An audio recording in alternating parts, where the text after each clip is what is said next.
Islam can be a little confusing. You meet a Muslim at the grocery store, nicest person in the world, cute kids, loves America.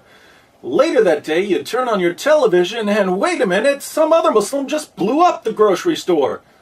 What's going on here? Who represents Islam? The peaceful Muslim buying tomatoes or the violent Muslim bombing tomatoes? You'd like an answer, so you open up the Quran. You read Surah 2, 256, there is no compulsion in religion. That sounds peaceful and tolerant. I guess the peaceful Muslims are the true followers of Islam. Then you go to Surah 929, fight those who do not believe in Allah. That's not nice. Now it seems like the violent Muslims got it right. The evidence points in different directions, so what are you supposed to believe? Partnership between America and Islam must be based on what Islam is, not what it isn't. If you've ever wondered why there are both peaceful and violent passages in the Quran, if it's ever bothered you that Muslims demand religious tolerance in the West, while Christians and Jews can't build churches or synagogues in Saudi Arabia, if you've never quite grasped why organizations like CARE or ISNA claim that Islam is a religion of peace while they support terrorism behind the scenes, welcome to the most important video you'll ever watch. You can't understand Islam in the world today without understanding one essential fact. Jihad proceeds in stages. As the tiny tadpole grows into the bellowing bullfrog, as the lowly acorn becomes the mighty oak, as adorable Parent Trap Lindsay Lohan transforms into whatever she is now, so also the tolerant toddler of peaceful Islam eventually goes through puberty. That's when we all find out what full-grown, Jew-hating, church-burning, wife-beating, apostate-killing, Allahu Akbar yelling Islam is really like in all its blood-spattered glory. Whether you look at the life of Muhammad, or the early Muslim community, or the Quran, or the Hadith, or the Sirah literature, or classical Muslim commentaries, or modern Muslim scholarship, or the spread of Islam in the world today, you will find the exact same pattern. There are 3 stages in the call to jihad, depending on the status of Muslims in a society. And if you understand these 3 stages, you'll understand Islam, 14 centuries of Islamic history, and the situation we're in right now. Partnership between America and Islam must be based on what Islam is, not what it isn't. Stage 1. Stealth jihad. When Muslims are completely outnumbered and can't possibly win a physical confrontation with unbelievers, they're commanded to promote peace with non-Muslims and to preach a message of tolerance. For instance, when Muhammad and his followers were a persecuted minority in Mecca, they criticized the beliefs of the polytheists, but they did so peacefully. The revelations Muhammad received during this time proclaimed a future judgment for unbelievers. Allah will one day punish those who reject Muhammad. But in the meantime, to each his own. Live and let live. Coexist. A characteristic chapter from this period is Surah 109. As the Holy Quran tells us, Say, O unbelievers, I do not serve that which you serve, nor do you serve him whom I serve, nor am I going to serve that which you serve, nor are you going to serve him whom I serve. You shall have your religion, and I shall have my religion. Muslims in the West point to passages like this as evidence that Islam is inherently peaceful. But we know from Muslim sources that while Muhammad was calling for religious tolerance in Mecca, he was already planning to conquer the world in the name of Allah. He even tried to lure pagans to Islam by promising them victory over the non-Arabs. Let's look at a passage. One day, some of Muhammad's tribesmen went to his uncle Abu Talib because they wanted to arrange a truce with Muhammad. They wanted Muhammad to stop criticizing their beliefs. Watch what happens. Abu Talib sent for the messenger of Allah, and when he came in, he said, Nephew, here are the sheikhs and nobles of your tribe. They have asked for justice against you, that you should desist from reviling their gods, and they will leave you to your God. Uncle, he said, shall I not summon them to something which is better for them than their gods? What do you summon them to? He asked. He replied, I summon them to utter a saying through which the Arabs will submit to them, and they will rule over the non-Arabs. Abu Jahl said from among the gathering, What is it, by your father? We will give you it and 10 like it. He answered, That you should say, There is no deity but Allah. Think about this for a moment. Muhammad's walking around Mecca calling for peace and tolerance. But behind closed doors, he tells the Quraysh, Join me and we'll rule over the non-Arabs, Christians, Jews, Persians, etc. These groups aren't attacking Muhammad at all, and he's already planning to conquer them. What does he need in order to subjugate the non-Muslims? He needs an army. And so he asks his tribe to convert to Islam. Now, how many times have we seen Muslim groups in the world today calling for tolerance in public, but saying something very different in private? Goes back to Muhammad. One of the key features of stage 1 is taqiyya, concealing Islam's true intentions in order to protect the Muslim community. This was eventually made explicit in Surah 3:28. As the Holy Quran tells us, Let not the believers take disbelievers for their friends in preference to believers. Whoso doeth that hath no connection with Allah, unless it be that ye but guard yourselves against them, taking, as it were, security. Muslims aren't allowed to be friends with non-Muslims unless they're outnumbered and they feel like they're in danger from a stronger adversary. That's when Muslims are told to pretend to be friendly. One of Islam's greatest scholars, Ibn Kathir, comments, in this case, such believers are allowed to show friendship outwardly, but never inwardly. Abu Darda, one of Muhammad's companions, put it this way, We smile in the face of some people, although our hearts curse them. Assalamu alaikum. Another key feature of stage 1 is victim status. Muslims like to pretend that Muhammad and his followers were persecuted in Mecca simply because they were Muslims. Total nonsense. They were persecuted for antagonizing the Meccans by mocking their beliefs. We read in At-Tabari, The Messenger of Allah proclaimed Allah's message openly and declared Islam publicly to his fellow tribesmen. When he did so, they did not withdraw from him or reject him in any way until he spoke of their gods and denounced them. When he did this, they took exception to it and united in opposition and hostility to him, except for those of them whom Allah had protected from error by means of Islam. Notice that the pagans of Mecca had no problem with Muhammad preaching Islam. They became angry when he began attacking their beliefs, and they had to put up with quite a bit. Listen to this description of what the pagans went through in their own words. We have never seen the like of what we have endured from this man. He has derided our traditional values, abused our forefathers, reviled our religion, caused division among us, and insulted our gods. We have endured a great deal from him. Assalamu alaikum. Muhammad was condemning their beliefs and their values. He was causing division in the city. Not too extreme from a Western perspective. What's interesting is that when the people of Mecca responded in kind and mocked Islam, Muslims said, "Oh, they're persecuting us. What evil people attacking us because of our beliefs." Double standards. One of the goals of the stealth jihad stage is to give Islam a privileged status above other religions. But Muhammad's constant antagonism towards the Meccans did lead to actual persecution. And this persecution of the early Muslim community was the best thing that ever happened to Islam. When people heard that poor, defenseless Muslims were being mistreated, they rushed to Muhammad's aid. The Christians of Abyssinia, the Jews of Medina, and various pagan groups all agreed at one time or another to protect Muslims from the mean, bigoted Islamophobes in Mecca. Now keep in mind, Muhammad was already planning to conquer all of these people. But they didn't know that. All they knew was that Muslims were being persecuted and they wanted to help. Once Muhammad and his followers had formed enough alliances and were no longer at the mercy of the Meccans, the message of the Quran suddenly changed.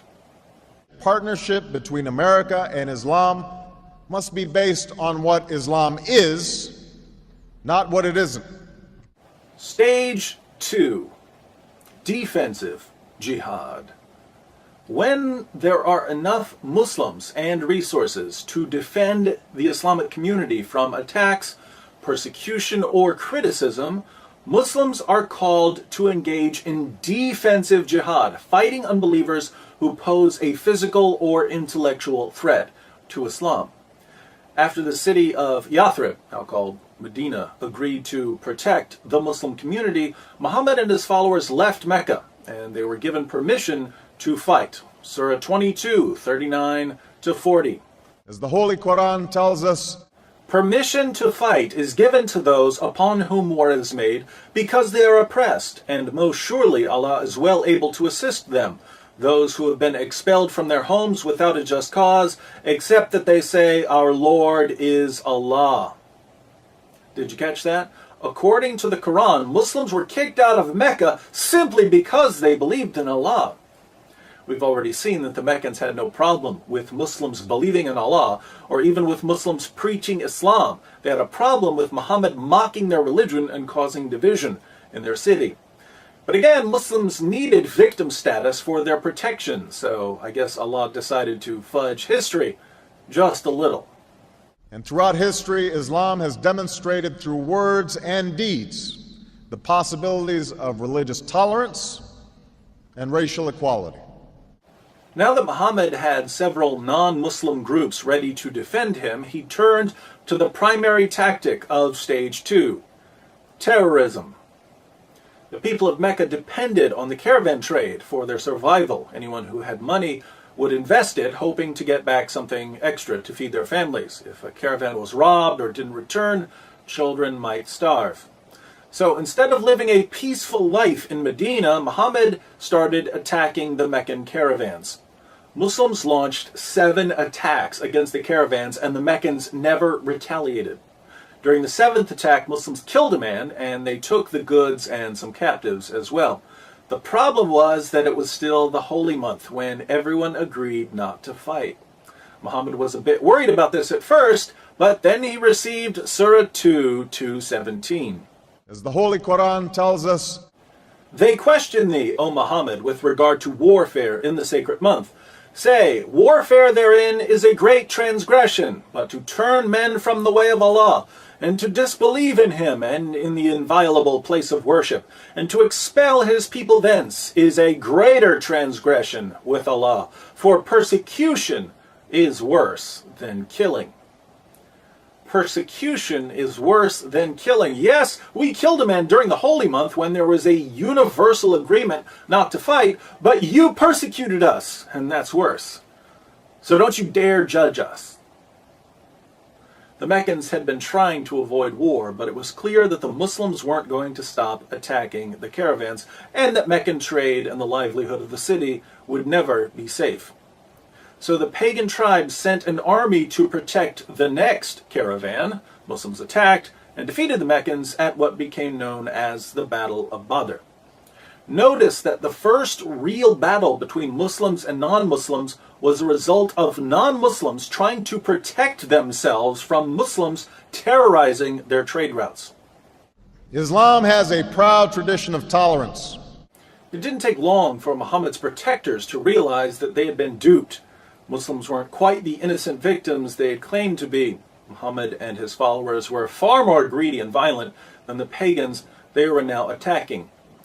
But these disillusioned defenders soon learned that once you agree to support Muhammad, you don't get to change your mind. Anything other than perfect allegiance to Muhammad becomes grounds for expulsion, seizing property, enslavement, or annihilation. 3 Jewish tribes in Medina found that out the hard way. A proud tradition of tolerance. Non-Muslims also learned that no matter how much they disagreed with Muhammad's campaign of violence and intimidation, they had to keep their mouths shut. Muhammad began ordering the assassination of critics during stage 2. People who spoke out against Islam or wrote poems about Muhammad were brutally murdered. And the citizens of Medina, the very people who had invited Muslims into their city, saw their rights rapidly disappearing in the name of Allah. Tolerance, tolerance, tolerance. Stage 2, then, is characterized by defensive fighting those who attack the Muslim community in some way. What we need to get our minds around, however, is that Muslims have a much broader definition of what constitutes an attack than anything we're familiar with. Persecution and military aggression certainly count as attacks, but as we've seen, criticizing Islam counts as an attack. Backing out of alliances after you figure out Muhammad's true intentions counts as an attack. And in the defensive jihad stage, Muslims are ordered to respond to these attacks with physical violence and terrorism. Partnership between America and Islam must be based on what Islam is, not what it isn't. Stage 3, offensive jihad. When Muslims establish a majority and achieve political power in an area, they are commanded to begin offensive jihad. Once Mecca and Arabia were under Muhammad's control, the message of the Quran changed yet again. Suddenly, Muslims weren't just told to fight against aggressors. They were commanded to fight non-Muslims simply for being non-Muslims. As the Holy Quran tells us, O Prophet, strive hard against the unbelievers and the hypocrites and be unyielding to them. Surely Allah has bought of the believers their persons and their property for this, that they shall have the garden. They fight in Allah's way, so they slay and are slain. O you who believe, fight those of the unbelievers who are near to you, and let them find in you hardness. tolerance, tolerance, tolerance. If Muslims have the military strength to expand their political power and to violently subjugate non-Muslim populations, forcing these non-Muslims to pay tribute, the Quran commands them to do so. Surah 9:29. As the Holy Quran tells us, Fight those who believe not in Allah nor the last day, nor hold that forbidden which hath been forbidden by Allah and His Messenger, nor acknowledge the religion of truth from among the people of the book, until they pay the jizya with willing submission and feel themselves subdued. This verse doesn't order Muslims to fight oppressors or even critics. It orders Muslims to fight those who don't believe in Allah. tolerance, Tolerance, tolerance, tolerance, tolerance, tolerance, tolerance. We find similar teachings in Islam's most trusted collections of ahadith. Sahih al-Bukhari 69:24. Muhammad said, I've been ordered to fight the people till they say, La ilaha illallah. None has the right to be worshipped but Allah, and whoever said, La ilaha illallah, Allah will save his property and his life from me. tolerance, religious tolerance, tolerance, religious tolerance. Sahih Muslim, number 30. Muhammad said, I've been commanded to fight against people so long as they do not declare that there is no God but Allah. Muhammad didn't say, I've been commanded to fight people until they stop persecuting us. That would be stage 2. It's stage 3. And the same guy who complained just a few years earlier that people were persecuting him because of his beliefs now says he's been commanded to fight people based on what they believe. Total hypocrisy.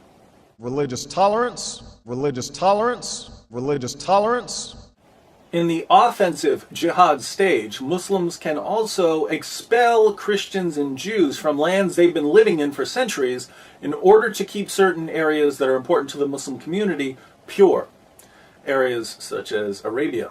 In Sahih Muslim 43:66, Muhammad says, I will expel the Jews and Christians from the Arabian Peninsula and will not leave any but Muslims. He won't leave anyone but Muslims. Is this a man who promoted religious diversity and tolerance? Only when he was in the minority. As soon as Muslims had control of the government, diversity and tolerance went out the window, along with the Jews and Christians. We will convey our deep appreciation for the Islamic faith, which has done so much over the centuries to shape the world. So this is the pattern that's been laid down for Muslims by their prophet. Stage 1, stealth jihad. When Muslims are too weak to fight, they promote peace and tolerance outwardly but never inwardly. They practice taqiyya. They prepare for jihad behind the scenes.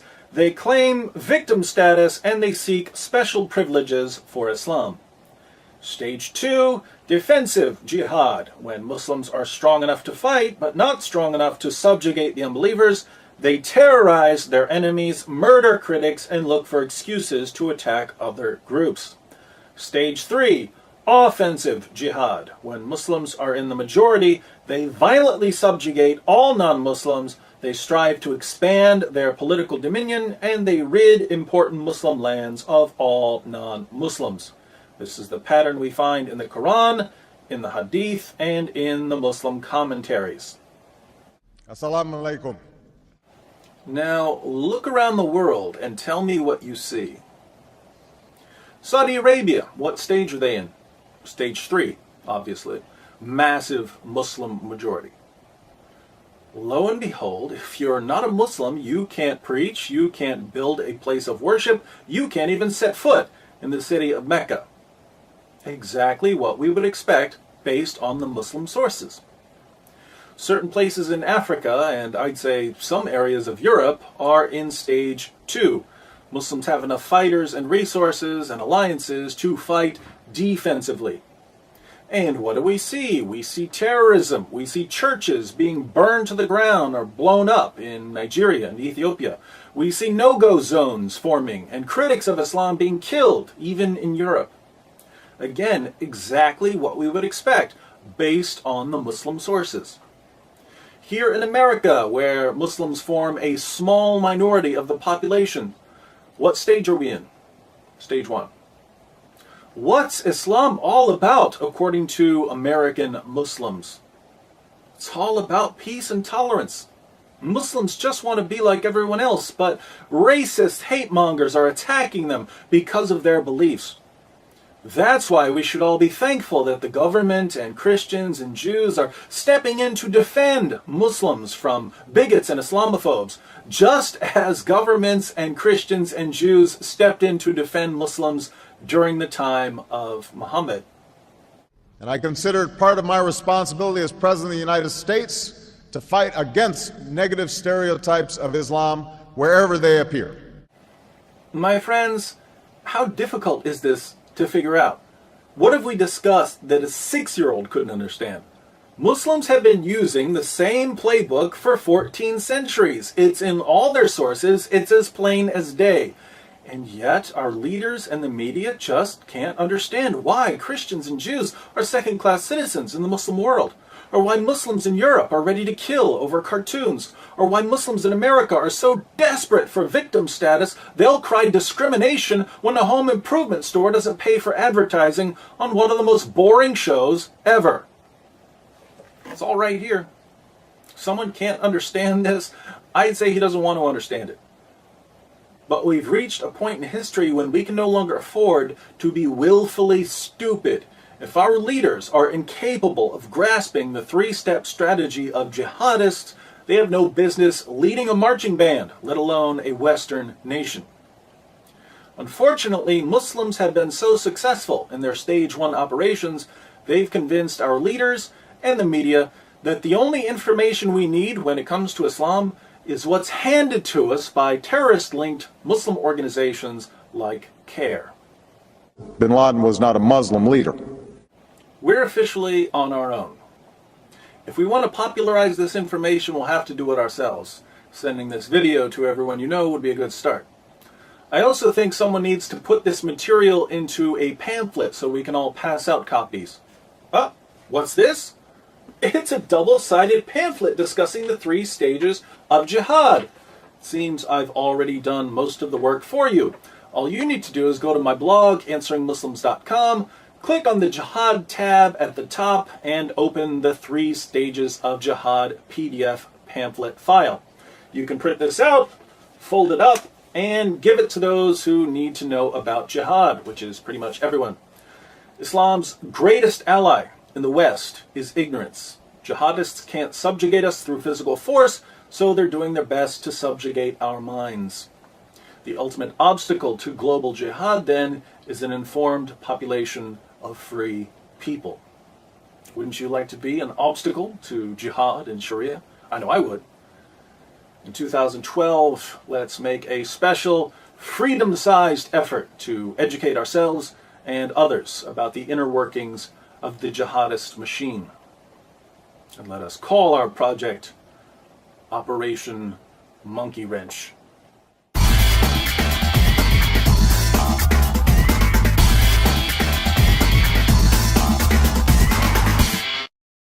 I think it's important to add a quick appendix on westernized Muslims. I've said in this video that Muslims in stage 1 are commanded to deceive non-Muslims in order to keep us ignorant of Islam's violent goals. But if you present this information to your Muslim friends, they're going to deny it. Now, does this mean they're practicing taqiyya? No. When your Muslim friends tell you that Islam is a religion of peace, are they trying to trick you? Probably not. Most Muslims in America have been influenced by Western values more than they've been influenced by Islam. They may pray 5 times a day or fast during Ramadan, but their knowledge of Islam doesn't get much deeper than that. They've read very little of what's in their sources, and they know practically nothing about what we've discussed in this video. So, chances are, when your Muslim friends tell you that Islam is peaceful, they really believe it. No need to accuse them of lying. Sadly, your westernized Muslim friends aren't a source of Islamic doctrine. Islamic doctrine is grounded in the Quran and the Sunnah of Muhammad, and these sources are perfectly clear when it comes to jihad. So I think we need to add another stage to our 3 stages. Stage 0, the totally clueless about jihad stage.